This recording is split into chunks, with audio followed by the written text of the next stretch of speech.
Okay, now the second one is number pattern, sequence, and series in paper 1, section 2.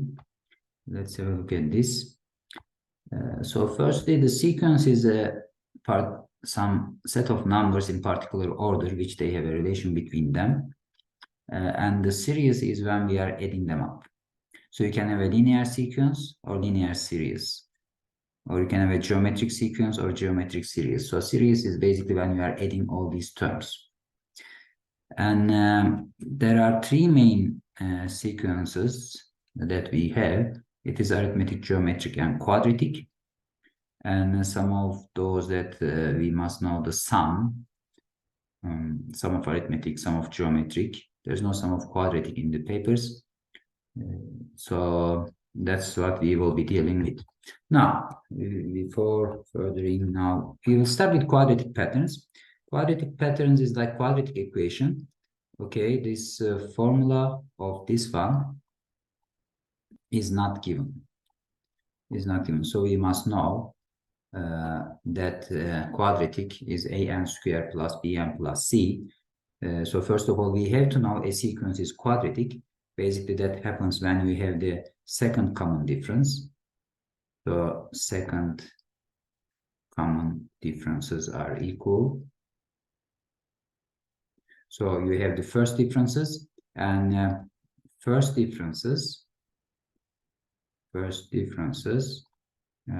form an arithmetic sequence. Okay, and the differences of differences, the second differences, are equal. That's when we have a quadratic sequence. And the way that we calculate this is like 2a is always the second difference. So you find a. You see, a is not the first term. You see, in geometric and arithmetic sequence formula, a is first term. Just be careful with that as well. Okay, in arithmetic and geometric formally, a is equal to t1, but not in quadratic one. So in quadratic one, we must know 2a is equal to a second difference. So we have to find a. After finding a, we go back finding b, because t, that's our t1, that's t2. So t2 minus t1 will give me 3a plus b always. So since we know a, then we will find b. And after finding a and b, we can only find c. So that we go in this order. Okay, with an example, you'll just remember all these quick now. See, that's an example with 2, 3, 6, 11. So we find the first differences. So it's always following term minus the previous. Be careful, because with the negative numbers, this could be some small, simple mistakes we can get. You see, if the terms were -5, -9, -13, whatever. So subtracting between minuses, just be careful.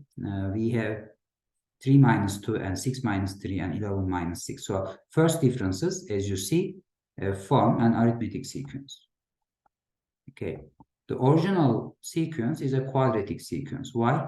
Because first differences form an arithmetic sequence and second differences are equal. And where we start solving to find the general term, the nth term, the general term, which is Tn.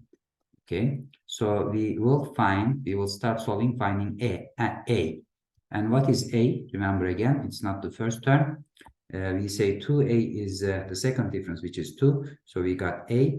After that, we will go and find b, because 3a plus b is equal to 1, which is t2 minus t1. So we already know b is, a is 1. So if you substitute a with 1, as you see in the solution, we find b is -2. And after that only, we can find c, because a plus b plus c is the first term. So since a is 1 and b is -2, and their sum will be 2, so we'll find c. So that we can write the general term. A is 1, so it is n squared minus 2n plus 3. And So the question asks, what is the 42nd term? So you'll just substitute n with 42. That's 1683. And this which term is 1091?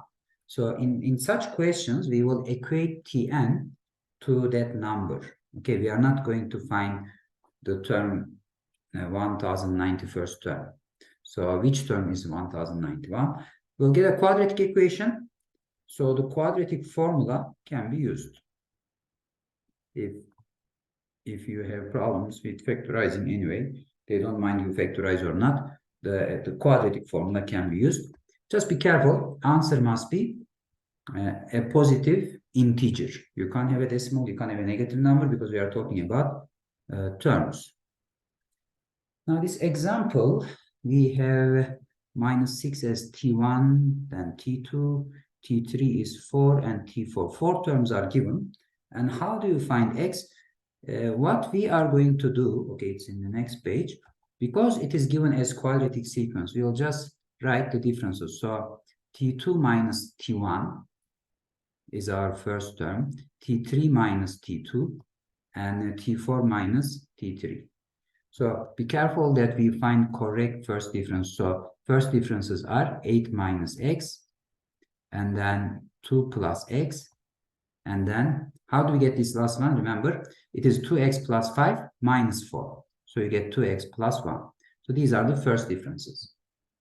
So it's always the following term minus the previous, following term minus the previous. You may need to write in brackets when you are finding this. So now the second differences is important. So from 2 plus x, we will subtract 8 minus x. So that's our 2x minus 6. And then the last one, from 2x plus 1, we subtract 2 plus x. We got x plus 1. Now, those two must be equal. So that's our equation. Because we know it's quadratic sequence, the second differences must be equal. And that's how we solve for x. It's a linear equation. 2x plus 6 minus 6 is equal to x minus 1. So after we find x, we can substitute 5 wherever there is x. And like 2 times 5 plus 5 is 15. So these are our terms, -6 and -3 and 4 and 15. Now, finding general term is the same story again, like what we have done. It's T2 minus T1. So you see 4 minus -3 is 7. 15 minus 4 is 11. And the second differences, it's 4. And we start solving from 2a. 2a is 4. And then 3a plus b. 3a plus b is 3. After you find a, you find b. And then the first term, a plus b plus c, is the first term. So we'll find all three terms. Now, the next one is arithmetic or linear. This formula is given, and a is the first term. We just said b is the difference.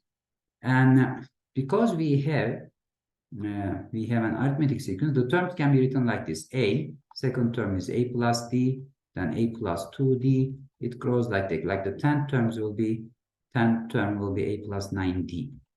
Okay. And it's always every following term has the same difference. T2 minus T1 is T3 minus T2. And we can keep writing T4 minus T3, T5 minus T4. We can write forever. But this two is enough because when you have a question with unknowns like this, so you'll just subtract. Be careful with those subtraction. You can write in brackets, please. And then when we equate them, we'll solve for x. That's arithmetic. Then the geometric is when you have a. This time we can write like this. There is a, AR. There's a common ratio, this one. You see, arithmetic is common difference. Geometric is common ratio. And AR square, it carries on like this. And the 10th term this time will be AR to the power of 9. You can keep writing. And because it is a common ratio, there is always this relation. T2 over T1 is T3 over T2. And just like, again, in arithmetic, we can keep writing as T4 over T3, T5 over T4. We can write forever. Okay, let me just write the arithmetic one as well. So in the arithmetic one, we had this. There is common difference. It's common difference. In geometric, there is common ratio. One has R, one has D. Okay, and if you have questions with unknowns in geometric, so we can solve writing this ratio. See, T2 over T1 is equal to T3 over T2. And then cross multiply and solve for K, obviously. All right, then it is the serious one, which is sigma notation, the sum. Now the sigma is just a letter representing the sum. So what we have, the terms starting from 1 till n, okay? So that's where we start from k is equal to 1 and end at n, whatever n is. So we are adding these general terms. So we are adding those terms. So for k is 1, it is T1. Then for k is 2, it is the second term, then the third term, and till n, it's basically sum of first n terms. And in the formula, we can say this is Sn, sum of first n terms. Now, most of the questions, we start k is 1, k from 1, but it can be starting from 3 or 5. Just be careful. If it is starting from 5, for example, that means we are not taking for k 1, 2, 3, 4. First form term is missing. You can think like that. Or your first term for the sum is for when k is 5. You know, that will be the difference. So now, if we don't have a lot of numbers like this example from 1 to 7, like for k is 1, what is 5 times 1 minus 3? That's my first term, which is 5 minus 3 is 2. And for k is 2, then it is 10 minus 3 is 7. For k is 3, we can write all of them one by one, all 7 of them. And that will be the sum. However, the question could be like from 1 to 70. So when it is 70, we are not expected to write all 70 of them. We will be using the formula, the sum of arithmetic formula, which is given, and then which is Sn formula. And in Sn formula, if it is like that much, what we need, I'm just writing the formula, in Sn formula, just like the general term formula, what we need is what is A, what is D, and what is N. As long as we know the first term, we know the difference and how many terms we are adding, as long as we know them, we can just find this sum using that formula. Okay. The next one as well, it is a few examples now here. From 1 to 8, there are 8 terms. But when you have from 0 to 8, be careful. So not from 1 to 8, we have 8 numbers. But if we start from 0, then we are having 9 terms being added. Or if we start K2 to 8, then we don't have first term. I mean, we don't have the value, the term for K is equal to 1. Our first term here is for K is equal to 2, which is 2 times 2, which is 4. So starting from 4, then plus 6, then plus 8. So we are adding 7 terms now. Just look at the differences, the value that we start. You see, we end for K is equal to 8. All of them are 8, 8, 8. But the first value for K is equal to 1 or 0 or 2 makes the difference, that number of terms we are being added. Okay, then in general, there is the explanation. And if it is not 1, starting from 1, you can just think this as a rule, like the top value minus the bottom one plus 1. See, imagine like this. If you have a k is equal to 5 till 60, now tk, how many terms we are adding? So it's not from 1 to 60. First 4 of them are missing. So here we have, we will have 60 minus 5 plus 1. It is 56, not 55. You see, we are not just subtracting 5 from 60. It is only 4 of them are missing. We starting from K4, what we don't have, K1, 2, 3, 4 is missing. Except this 4, we have 56 terms. Okay, 56 terms being added. Okay, let's just write Space. Now, having here, we just wrote this formula, sum to arithmetic sequence. That formula is given, and as long as we know n, we know first term, and we know d, which is number of terms and difference and first term, we can find this sum. There's another one which is not given in the formula sheet, is this n over 2 times first term plus last term. Okay, we can just keep this in mind if necessary for some tricky questions that could help. Now, when does it help? As long as we know first term and the difference and number of terms, like this example, our number of terms is n. Our first term is a, and the difference is 4. So we know everything. There is 20 is n, a is the first term, and d is the difference. So we can find when we add 20 terms of this series, okay, of this arithmetic sequence, let's say that way. Now, yeah, again, this example, you see that's like the one we had. What is a bit different here? Starting from 2 to 100. So we don't have 100 terms, we'll have 99 terms. I don't have to write all the terms, just a few first terms will be enough to see what's happening. So I'll substitute 2 and find what's my first term, then I'll substitute 3 and 4 maybe, just to see what's my first few terms. So first few terms will give me when m is 1, it is 3, then it is when m is 2. So when m is 2, because starting from 2, then it is 3. When m is 3, that's 1, then it is minus 1. So it will be subtracting anyway. So that's the question. So what we know here is there are 99 terms, not 100 terms. So then all is good, because I can tell you my first term is 3. I can tell you my difference is what? Minus 2, not 2. Be careful. It's not 2, it's minus 2. And then I can tell you number of terms is 99. And as long as I know these 3, I can happily solve this question using the formula, this m formula. Okay, then so here is the solution written here, all the calculations. I'll skip that.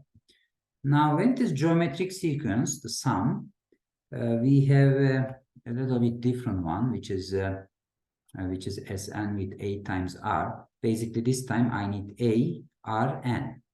The only difference is this time we have r, not d. So what must we know? What is the first term? What is the ratio, common ratio, and how many terms we are being added? And obviously r shouldn't be 1, because 1 minus 1 is 0. That makes it undefined. So the rule doesn't work for r is equal to 1. So it's like we times by every time 2 or divide every time by 3. So these are the sequences we can solve here. Sometimes, like this example, it can be difficult to figure out how many terms being added. You see, we are given T1 and T2 and T3 and T4. And then later on, this is my last term, Tn. But so I know first term, yes. First term is A, 0.25. Do I know the ratio, what's happening here? You can say T2 over T1 or T3 over T2 or T4 over, you can say, find that relation. R is 2, we always times by 2. So times by 2, times by 2, times by 2. So we know A, we know R, that's all good. The problem is how many terms being added here? So that I can apply the formula. So here, what can we do? How many terms being added? I will be using the Tn formula, you see. Because we know the last term, 256, and I know A and R. So just n, the power of 2 to the power of n minus 1. So that will give me, after this step, we can be using log. Let me just in that way, base is base, 1024. So the calculator will give me 10. So then I can tell you n is 11. So we can use log if we are not sure 1024 is to the power of 10. So there are 11 terms. So since we have 11 terms, now I have everything, A, R, N. We can just plug into formula, as you see down here, and find the answer. Okay, now let's have a look our next page. This is the one which we have another geometric sequence with sigma notation. So we can always find a few terms, but be careful, this one is starting from 0. So I'll write what happens when I is 0, when I is 1, and when I is 2. A few of them is enough, and I know how many terms being added till I is equal to 19. So I don't need to write what is it for I is equal to 19, but I know when I is 0, that will give me a negative 3 over 2. I can use calculator. Plus, when I is 1, that will give me 3. When I is 3, that will give me minus 6, 2, I mean. So that's enough. And I don't need to find the last term. You see here, they are telling me it is 786,000. We don't need to find it because what we all need is, what is my first term? So that's when I is 0. That's my first term, minus 3 over 2. And what is my ratio? What's happening every time? Every time we times this by negative 2. So negative 2 times negative 2 times. And then finally, how many terms being added? Okay, that is from 0 to 19.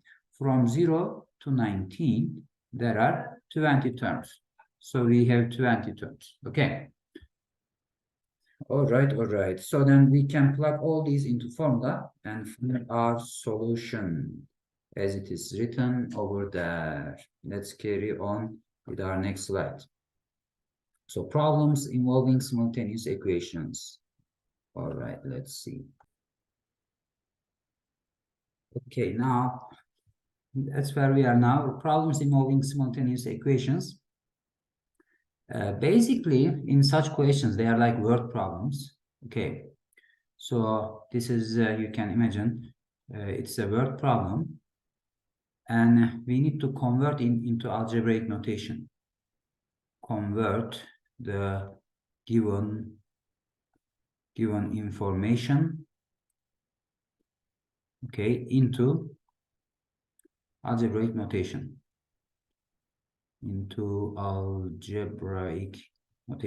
So that's important because then we can try to solve after that. You see the question, even it says here, it says simultaneously. So we will get two equations to find two unknowns, something like that. Now, what is given information? That's the important part. So sum of first 12 terms of an arithmetic series is 96. Okay, and the third and the sixth terms add up to 12. And that's all. So we have two sentences given before the question, and we just need to figure out what is that. So the third term is a plus 2d, and the sixth term is a plus 5d. Remember, because of the formula of a plus m minus 1d. So this is given, and their sum, adding up these two, gives my equation. It will give me an equation. What is that? When we add them up, the sixth and the third, so it will be a plus a 2a plus 7d, and then that's 12. You see, that's my first equation. So that's a linear equation maybe. And then the other one, that first sentences, it says, you see, first 12 terms is 96. So that's my equation. S12 is 96. What is S12? So do I know my first term? No. Do I know my difference? No. What we know, n is 12. So I have two unknowns. But then we have an equation here between a and d, a relation between a, d. 2a plus 5d is 12. And we have two unknowns there as well. But anyway, if we substitute the n and leave a and d as it is, we will end up with another equation. You see, n over 2 is 12 over 2, 2a is 2a, and d is d. I'm not changing that. So that's my other equation. 2a plus 11d is 16, and 2a plus 7d is 12. So these are the two equations that we have. And then it is solving simultaneously if you add them side by side or subtract or leave a alone. So however the method you solve, we can just solve these two equations to find the values of d and a accordingly. So it could be a quadratic equation and a linear one, but That's the idea. It's like solving word problems. Like there's another one. Determine the first three terms of a geometric sequence, of which the seventh term is 1458 and the fourth term is 54. Now, what we know, this is geometric series. So how can we write the seventh and the fourth terms? See, if it were arithmetic, we will say a plus 60, a plus 3d, whatever. But now this is geometric. The formula is ARN minus 1. So I will write the bigger one above, so which is T7. T7 is AR to the power of 6, which is 1458. And then T4 is AR cubed, which is 18. Now, how can we solve this simultaneously? This time we'll take the ratio. Like when we divide these terms, so the a is cancelled, and what do we get from there? A to the power of 6 divided by a to the power a3, a cubed. Okay, it's going to be r cubed left, and whatever 1000, that's 54, sorry, not 18. So 1458 divided by 18, I mean 54, is going to give me what r cube is. So that will be 27. So then we will take the cube root. So r is 3. So it's about finding the ratio. We are dividing T7 to T4, and so that the a values cancel, and that will give me r cube is 27. So we get r. So this is the method actually. We are basically learning or going through a method. And after finding r, we can find actually any term, as you see in the solution here. Now, sum to infinity formula is actually easier one. Because why? Because we just need to know what is a and what is r. And it only works when r is between -1 and 1. You can just learn case 1. See, if it is not between -1 or 1, if it is less than -1 or more than 1, then we say it is not convergent, and it is divergent. But you don't really need to know these terms, divergent, not convergent, but just learn convergent. Okay, case 1 is the one which is more important now. And if it is not convergent, that is divergent. And that happens when r is not in that interval. When r is between -1 and 1, then we can talk about sum to infinity. So, and as long as we know the first term and the common ratio, that sum to infinity can just be calculated. So as you see these questions. And if in a sigma notation, they can ask even in a sigma notation, you see that's my actually idea. So that's infinity. That means I will be definitely using this formula. I just need to figure out what is a and what is r. And what is a? It is first term. And when n is 1, what do you get when you substitute n is 1? So you get 2. And then when n is 2, what do you get here? So it's basically 2. And you see here, it's 2, then 0.2, then 0.02. It goes forever. We just should say our first term is 2. And afterwards, we will just divide every term by 10. R is 1 over 10. Then, or 0.1. Then we'll have the answer. Okay, so it can be a fraction. The solution is like down there. We can have a look. All right, now, if the terms are not given specifically, but there is in terms of p or in terms of x, now we know it is geometric.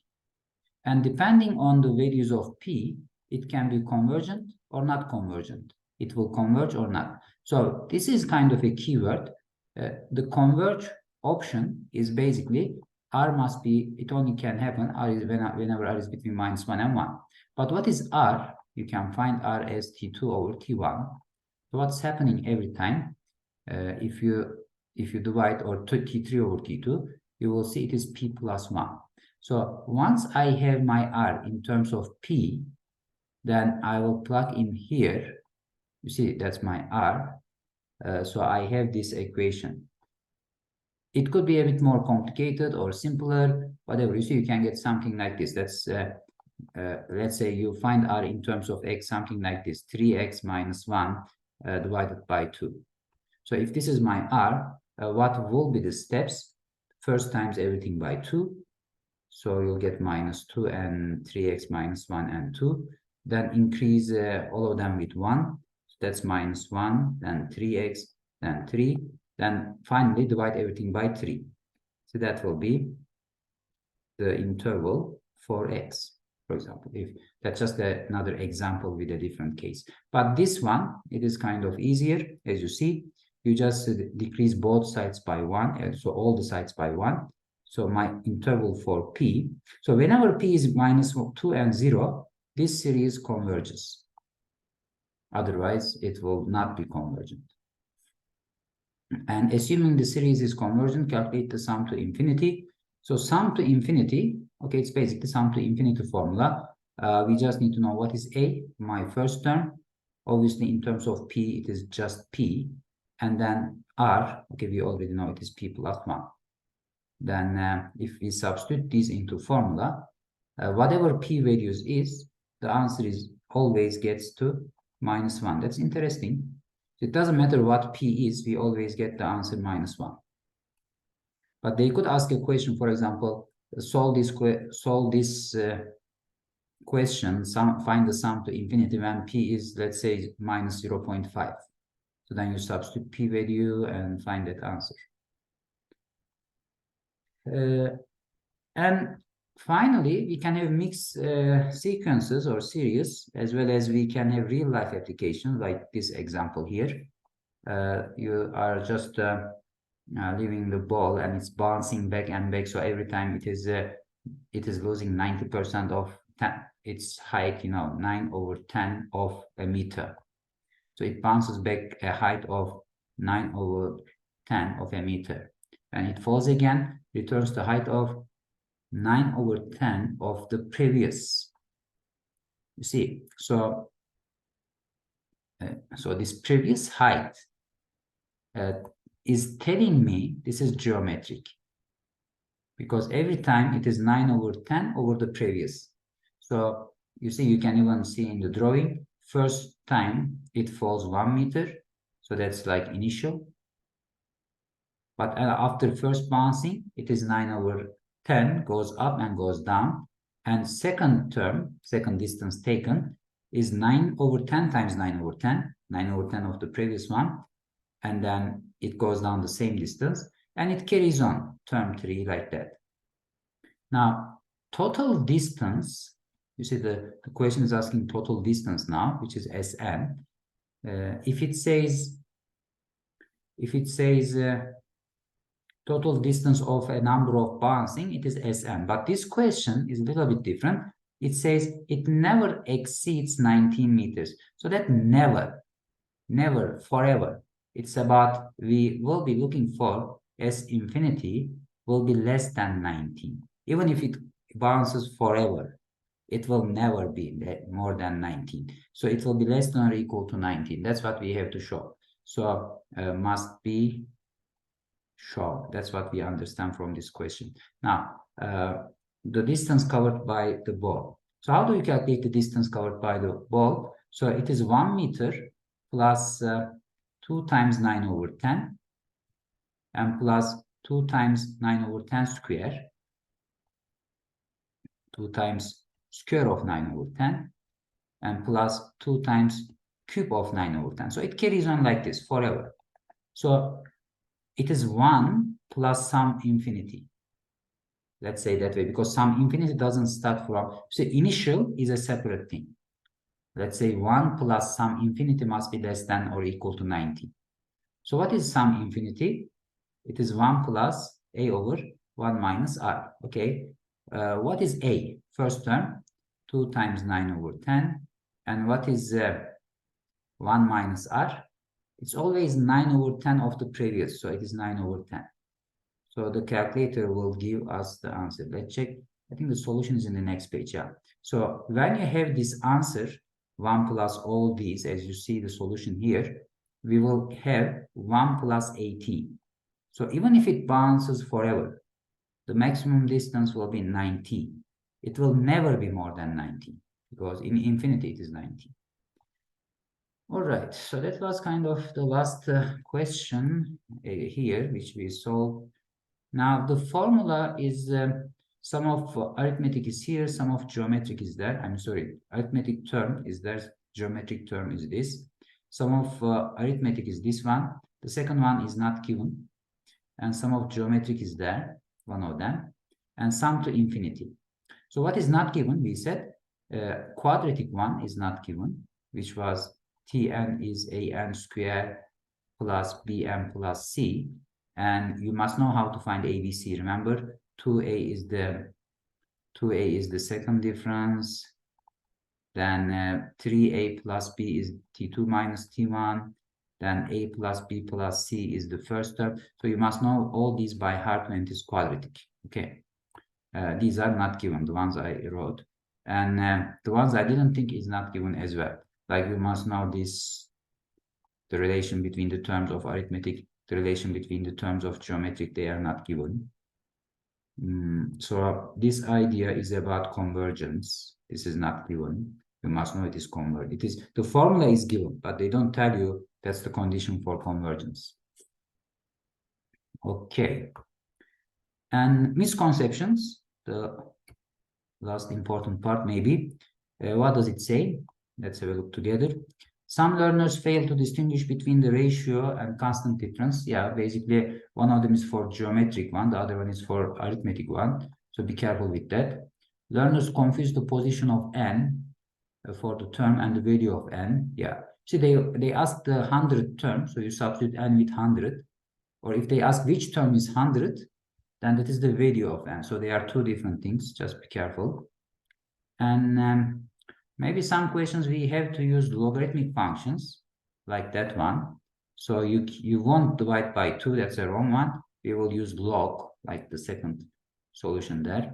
Canons don't know the mathematical representation of the least and the most. Yeah, just the least or most. You see, it like that work example